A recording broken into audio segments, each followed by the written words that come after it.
Hello, everyone. My name is Charis Lee. I am an academic director of the DBA program. Now, you will be working with a supervisor throughout your DBA career, but you may ask how and when the supervisor is assigned and how to make sure to find a perfect match.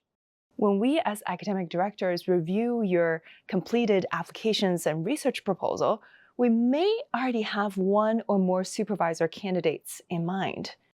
We match you with supervisors who have similar research interests or can guide you methodologically, drawing on our knowledge of you from initial communications and interviews, as well as our understanding of our colleagues' expertise. Now, to ensure the best match, we ask you to present yourself as fully as possible in your application and during the interview. And this helps us understand your past experience and personality, which refines the pairing process.